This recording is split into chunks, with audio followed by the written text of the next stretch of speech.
এই অঙ্কটা RRB NTPC 12/1/2021 এসেছিল। এইচসিএফ এলসিএম থেকে এসেছে অঙ্কটা। তা এই টাইপের অঙ্কগুলো এসএসসি, পুলিশ, জিডি অনেক ক্ষেত্রেই আসে। রেলের গ্রুপ ডিতেও এসেছিল এই অঙ্ক, এই টাইপের। আচ্ছা দেখি অঙ্কটা কি বলেছে। There are 4 table clocks, they ring every 10 minute, 15 minute, 20 minute and 25 minute. চারখানা ঘড়ি রয়েছে, তারা 10 মিনিট, 15 মিনিট, 20 মিনিট আর 25 মিনিট পর পর বাজে। If they all ring together at 10 AM, যদি তারা সবকটা ঘড়ি একসাথে সকাল 10টাতে বাজে, at what time will they ring together again, তাহলে তারা আবার কখন একসাথে বাজবে। এই টাইপের অঙ্কগুলোকে আমাদের করতে হয় প্রথমে এলসিএম সবকটা সংখ্যা।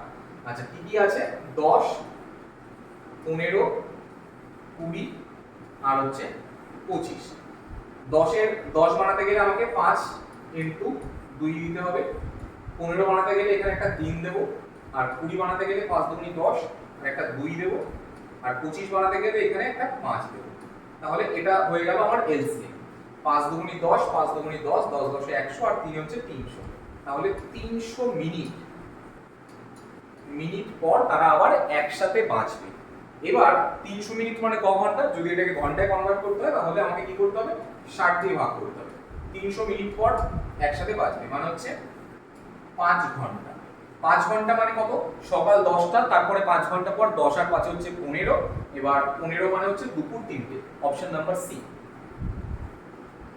আচ্ছা নেক্সট অঙ্ক দেখি কি আছে। if the product of two co-primes is 104, then their LCM, যদি দুটো কোপ্রাইম সংখ্যার গুণফল 104 হয় তাহলে তাদের এলসিএমটা কত। এবার আমাকে ফার্স্ট জানতে হবে যে কোপ্রাইম সংখ্যা কোনগুলোকে বলা হয়। কোপ্রাইম সংখ্যা হচ্ছে এমন দুটো সংখ্যা যাদের গসাগু 1 হয়। 1 মানে হচ্ছে 1। দুটো एग्जांपल দিই আমি, একটা 3 আর হচ্ছে 4। এটা হতে পারে 7 আর হচ্ছে 10 দিই, এটা একটা। আচ্ছা 11 আর 5 দিই, এটাও একটা কোপ্রাইম সংখ্যা। তাহলে এই যে 3 আর 4 এদের এইচসিএফ কিন্তু 1 আসবে, 7 আর 10 1 আসবে, আর 11 আর 5 কিন্তু 1 আসবে। তাহলে কোপ্রাইম সংখ্যা কোনগুলো, যাদের গসাগু সবসময় 1 আসে। এবার কি বলেছে, বলেছে যে দুটো কোপ্রাইম সংখ্যার গুণফল 104, তাহলে এলসিএম কত। আচ্ছা এখান থেকে দেখি 3 আর 4 এর এলসিএম কত হতে পারে। 3 আর 4 এর এলসিএম কিছু যাচ্ছে না, তার মানে 3 ইনটু 4, 3 4 12। 7 আর 10 এর এখানে কোনো কিছু যাচ্ছে না, তাহলে 7 ইনটু 10 মানে হচ্ছে 70। আর এটা এখানে কোনো এলসিএম যাবে না, এটাই হয়ে যাবে গুণফলটা 5 11 50। তাহলে আমরা এটা দেখতে পাচ্ছি যে কোপ্রাইম সংখ্যাদের যে গুণফল আর তাদের এলসিএম দুটোই কিন্তু সমান হয়। এটা সবসময়ের জন্যই সমান হয়। কোপ্রাইম সংখ্যা, দুখানা কোপ্রাইম সংখ্যার গুণফল আর তাদের এলসিএম কিন্তু সবসময়ের জন্যই 1 হয়। তাহলে যখনই এই টাইপের অঙ্ক দেবে আর যখন এলসিএম চাইবে তখন চোখ বন্ধ করে, যেটা না অবশ্যই চোখ খুলে করতে হবে, যেটা কোপ্রাইম সংখ্যার গুণফল দেবে সেটা 104। চোখ বন্ধ করে করলে আবার ভুল হয়ে যাবে অপশনটা। তাহলে এটা 104 অপশন হবে, অপশন নাম্বার এ। পরে একটা অঙ্ক দেখি কি আছে। The sum of two number is 98, দুটো সংখ্যার যোগফল 98 and their HCF 14. How many such pairs can be formed? তাহলে কতগুলো সংখ্যা এরকম তৈরি হতে পারে যাদের যোগফল হচ্ছে 98 আর HCF হচ্ছে 14। HCF হচ্ছে 14। এবার দেখি, তাহলে আমি ধরতেই পারি যে সংখ্যা দুটো কি, 14x আর একটা হচ্ছে 14y।